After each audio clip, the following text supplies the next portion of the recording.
Hello everyone, সবাইকে স্বাগত তোমাদের টেকনিক্যাল এডুকেশনের চ্যানেল গোপাল চ্যাটার্জি ম্যাথামেটিক্সে ওয়েস্ট বেঙ্গল স্টেট কাউন্সিলের তরফ থেকে এই বছর যে সমস্ত ছাত্র বা ছাত্রী তোমরা জেক্সপো এবং ভোকলেটের মাধ্যমে পলিটেকনিক কলেজে ভর্তি হতে চলেছো, তোমাদের জন্য নতুন আপডেট যে তোমাদের চয়েস ফিলিংয়ের যে ডেট ছিল আজকে পর্যন্ত অর্থাৎ 30 জুন পর্যন্ত, তো সেই ডেট কিন্তু এক্সটেন্ড করা হয়েছে এবং এক্সটেন্ড করা হয়েছে 1 জুলাই বিকেল 5টা পর্যন্ত।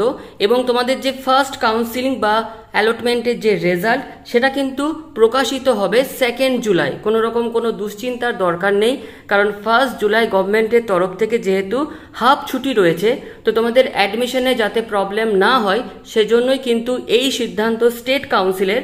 তো তোমাদের যেহেতু ফার্স্ট ফেজের যে অ্যালটমেন্ট রেজাল্ট সেটা প্রকাশিত হচ্ছে 2 জুলাই, তো তোমাদের এই যে ফার্স্ট ফেজের অ্যাডমিশন সেটা কিন্তু শুরু হয়ে যাবে 2 জুলাই থেকে 5 জুলাই 2024 পর্যন্ত। এই মানে এতটুকুই রয়েছে তোমাদের স্টেট কাউন্সিলের আপডেট। বাকি যা যা তোমাদের সেকেন্ড ফেজের যে রেজাল্ট 7 জুলাই, সেকেন্ড ফেজে যে রেজাল্টের পর অ্যাডমিশন 8 জুলাই থেকে 12 জুলাই, এখনো পর্যন্ত সমস্ত ডেট অপরিবর্তিত থাকছে। তো তোমাদের চয়েস ফিলিংয়ের আরও একটা দিন তোমরা অতিরিক্ত পেলে। 2 জুলাই ফার্স্ট ফেজের রেজাল্ট পাবলিশ হচ্ছে, তার সাথে সাথে কিন্তু 2 জুলাই থেকে তোমাদের 5 জুলাই পর্যন্ত তোমাদের অ্যাডমিশন শুরু হবে।